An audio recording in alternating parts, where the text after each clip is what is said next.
Hello, everybody, and welcome, and thank you for joining me on this little inspired pre-recorded video I decided to do.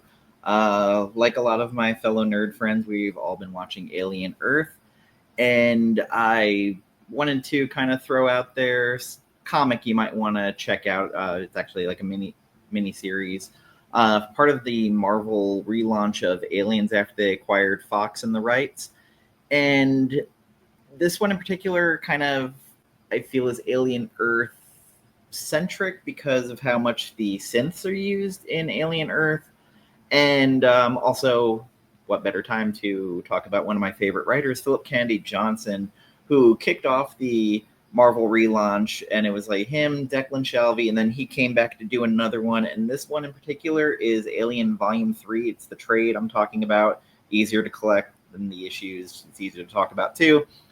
So this one is Volume 3 Icarus, and we'll get into soon why it's called Icarus.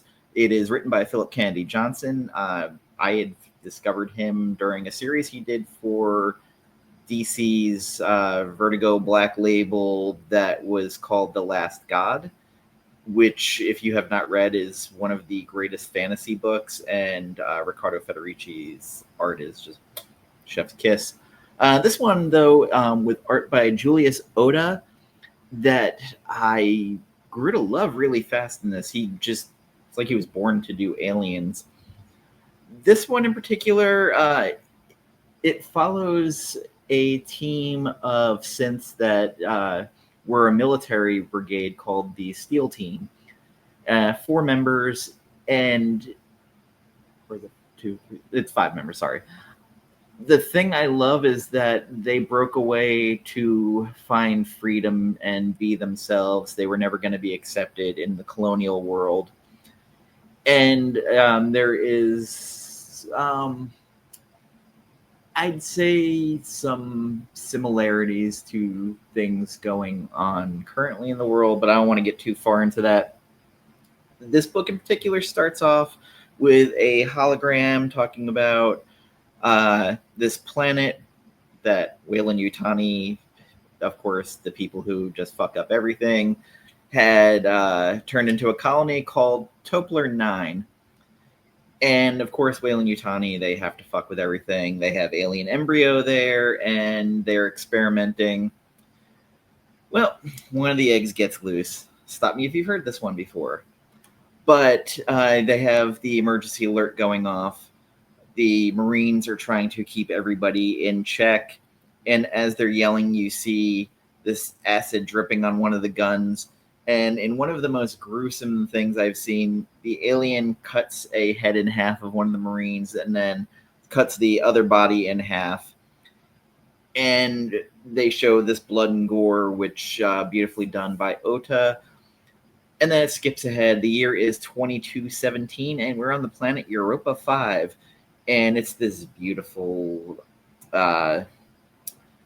topiary everywhere, and just looks like a beautiful like jungle home that they've colonized. And there's like a little flying bat thing, and we show one person reading, another one painting, a couple looks like they're having a laugh, and then another character who's climbing a mountain, which very much kind of reminded me of Tom Cruise in Mission Impossible 2. And the character is sitting there, and she's looking over, and all of a sudden she gets a very stern look. And she gets shot at, and we see that there is a bunch of Marines there hunting them, and right away you're kind of told, she's like, organics, they found us. And one of the military is like, no, wait, don't. And she like punched its head off, and we start meeting the other members of the team. The couple is Nora and Seth. There is Eli, who is reading the book, and then there is Astrid, who is on top of the mountain, and she dives from her painting down. And the Marines now are in full effect, this strike team. And Nora is pretending. She's like, oh, I'm human, don't shoot, I'm a prisoner. Oh, they made me do such terrible things. Oh, God. And her significant other, Seth, then breaks one of their necks, twisting their head all around. Great scene. And we find out the main one who is climbing the mountain, her name is Freya.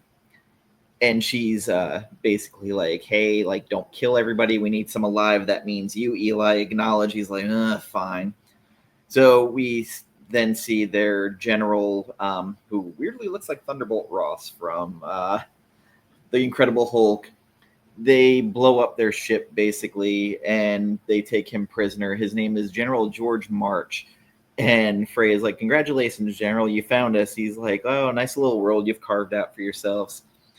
And the atmosphere is toxic enough that humans really can't come around there. And they're very intentional about where they go because they had escaped. They felt at some point they were going to be hunted down.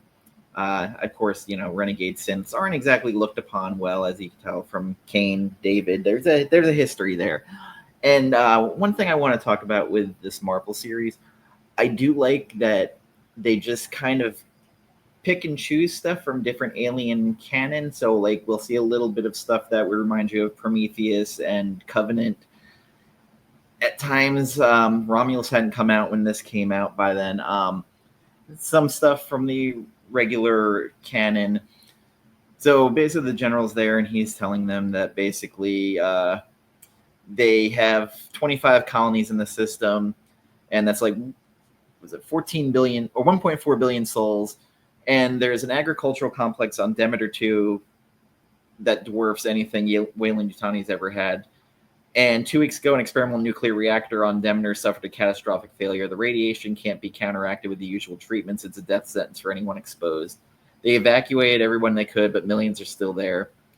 And basically saying if they lose it, that's 1 billion people will starve or be displaced. They're looking at systemic famine and economic collapse across 25 worlds.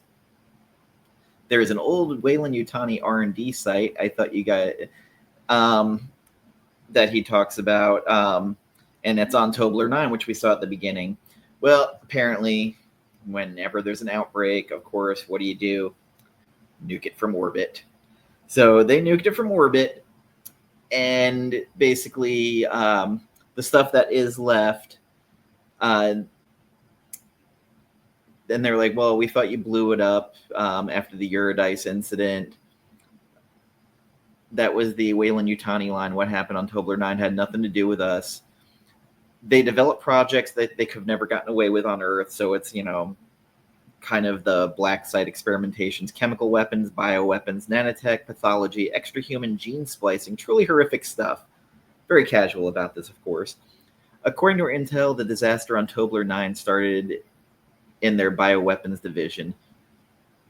And the organisms they sent there were on Tobler 9 too, and you know what they say about karma. So basically, some of the biological experimentations they were doing was with the alien embryo, because the aliens can adapt to almost any environment. And basically, they were trying to bioengineer humans that could survive in radiation. And if the serum that they developed, if it works like it should, they can bring it to Demeter 2 and save 1 billion lives. The problem is that the organisms have blanketed Tobler 9, and a regular squad wouldn't last down there, but the organisms tend not to notice synthetics. Congress practically begged me to reinstate the synth team, starting with you, one last mission. And they basically started talking about their relationship with the U.S. ended when it became clear you saw us as property rather than partners. We're not SEAL team anymore. We're done with war. We're just a family. And, of course, like Weyland-Yutani does, it becomes Security Council has agreed that if you do this mission, any synthetic who wants it will be a full citizen of the United Systems. Do this for us and you'll change things for your kind forever. So now it becomes a personal mission for them, and they decide to accept this. Eli does not trust humans at all, and he's like, no, you can't trust them. And they end up going, and when they get to Topler, the city's demolished. And again, a great art by Ohta showing this decimated city. It was like something you'd see in a video game. with the way that it's after invasion and war would look. It's crumbled down. And there's a thing in here I love, that when they enter one of the buildings where the egg used to be, spoiler, the egg broke and got loose. I mean, we kind of figure that was going to happen since it's overrun with aliens. But they start talking about the radiation's off the charts. Cool thing, though. So they can internally radio each other without speaking. So it's almost like Jean Grey and X-Men with the telepathy, how they're communicating with each other. So not actually saying a word while they're there. They see that the alien broke loose, but in the room, they find samples of all of these different bioengineered organisms. And one of them is flies that look like they have the alien head on them. It could be mosquitoes, too. And they start getting pinging of motion. They go down there and they see one of those hives of how the aliens do, with all the black construction everywhere, which usually is made from like a bee makes a hive.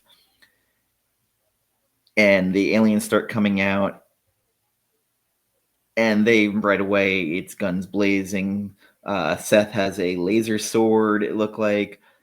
Seth ends up getting run through by one of the alien tails. And one of the most amazing things I saw is Eli, with his synth drink, rips one of the drone's heads completely off. And they're all getting fucked up from the acid, of course. Even as synths, of course, it affects them. And as they're escaping, they're yelling. They get help. There's a firebomb. They're like, what the hell happened? What's that? Who's out there? Any friendlies in the corridor? And you see these people in rags come up, and they're like, friendlies? We don't even know who the shit you people are. And they're like, holy piss, it's gearheads. So we find out the synths are called gearheads, milkmen. And Eli's like, oh, you're human. There's no way that you could survive here. And he's like, oh, good. You be the experts then. Thank jolly Christ you're here to educate us savages, because I'd have said you're the ones who need help surviving. We also find out in the next issue how Tobler 9, even the rain there is radioactive, and these people are surviving in it, and they talk about how bad the storm is, and one of the rogues, renegades, are like, well, the storm's saving our lives, it wipes away our tracks. As they're walking, they find a random drone running around, and they send a net gun basically at it, traps it to the wall, and they take prizes. They cut the alien's inner jaw out and take it as a prize. And Eel has like, nice to see humans who accept that they're just animals. They end up going to their facility where they've been hiding out, and it says, welcome to the former Capital Utilities and Maintenance Complex. And we meet Melody, and she knows that they're the SEAL team, Synthetic Special Forces, the killer robots the U.S. used to sick on our defense units. And we start meeting these people. There is a young child who is deaf, and Freya automatically just starts bonding with the child, and she speaks Terran Standard Sign, and she's saying, oh, I knew a very brave man with golden hair just like you. And she's like, I bet you're brave too. And Eli's like, don't collect any pets on this job, Freya. You're not staying long. And we find out that, the egg they're looking for, she's just like, well, it's everywhere. We also meet a scavenger named Lee, who gets into Eli's bag and accidentally opens up one of the cases with the insects that they found, because he went and took samples of what it was. And the case is broken, and she's like, so what? You probably broke it running over here. And he's like, there's something in, and he sees right on her collar one of the bugs. And he looks at it, and then his kind of shocked at first, and then he changes his mannerisms, and he's like, it doesn't matter, my mistake, because he hates humans. So he basically was like, you know what, fuck you humans, what happens happens. And they start talking more, and they're like, the U.S. thinks Weyland-Yutani was developing a catch-all military vaccine here, a hybrid biologic that would make humans resistant to most diseases, even radiation. You people are living in radiation that should be cooking the flesh off their bones. I can't help but think you know something about. And she's like, none of my people got the biologic. And all the building that held it were turned to glass when the bombs fell. But you knew that already, didn't you? You're here for the sample that synthesized it from. You want the egg. And she's like, where it is? It's everywhere. That egg hatched years ago, girl. Its descendants are the dominant alien strain on Tobler-9 now. After the fact, we named it the Icarus strain. You'll find no shortage of eggs now, but getting them's another matter. So 2 days later, they go to a queen hive where all the eggs are, and she makes a point to say, there's a queen down there, and Astra's like, a queen? She's like, yeah, a big one, right mean bitch of one, of a thing. Every time we kill one of her drones, the whole nest goes mad looking for us. They've gotten too close a few times. Her chamber is where the eggs will be, and I promise you this, you'll never get one without killing her. And you make it sound like the Icarus strain is different from the other organisms. They're all different. The alien is the most versatile, efficient life form in existence. They survive anywhere, endure anything.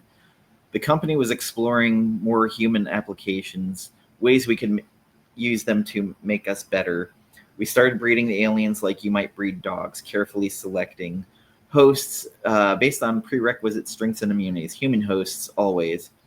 It worked. Ovomorphs from the Icarus strain gave us material we could use to develop new drugs and gene therapies, not just for soldiers, but for all humanity. But you see the price we paid. There's too much of us in them. If they were beasts before, they're proper monsters now. And then as we see this, and this is where the Prometheus of things kicks in. So Lee, that insect had bitten her, and she starts feeling the effects. She's getting feverish and sick, starting to fall down. She's like, oh, I'm fine, I'm fine. And as they get closer into the nest, they see more and more drones they're fighting. And as they walk in, Melody drops the gate behind them and traps them in there. And Melody, she's like, I can't let an egg get off world, Freya. So she's trying to sacrifice them so that none of the eggs ever get off because they're trying to save human lives. And she's like, I'm sorry, we are trying to save human lives. And then we see one of the best splash pages of an alien queen and two of her drones with the alien queen roaring. And as that's going, Melody's like, and you should have never trusted us. The fight starts with the alien queen, and chaos is ensuing. They manage to get out after basically dropping a ton of rocks on top of the queen. They do have some casualties. And as it's going, our friend Lee is getting sicker and sicker. Now she's puking up black goo, which again goes back to that Prometheus covenant where the black goo is coming out, and these genetic experiments have gone too far. The droids now at this point, synths have lost Nora. Seth is basically as close to an android can cry, and he pulls out his own eyes so that he could simulate weeping. And he says, it was right, Nora, it was the real thing, wasn't it? Maybe it was just electrical signals and programming, directives telling us that. But it doesn't matter. I won't send you off with no pain felt, no tears shed. Goodbye, babe. You deserve better than to be mourned by a broken, dead thing like me. The scavengers manage to find their ship and trying to go off-world, and then everything goes tits up because now Lee is starting to transform. Her eyes roll back.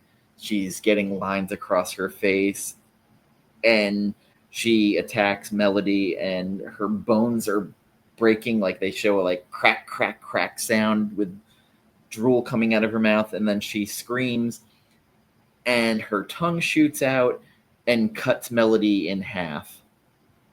It was like the jaw unhinged with the tongue shooting it out. and they shoot her, and it ends there with the ship crashing. I don't want to go too much further in talking about everything else that happens because I feel like I'll spoil the story, because this is where the crescendo of the story kicks in.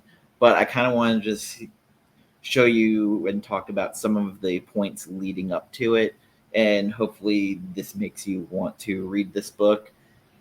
It is out of the Alien relaunches, I definitely like this story a lot better than the first miniseries that Phillip did with crap, I cannot remember the artist on it right now because I did not think about writing that down.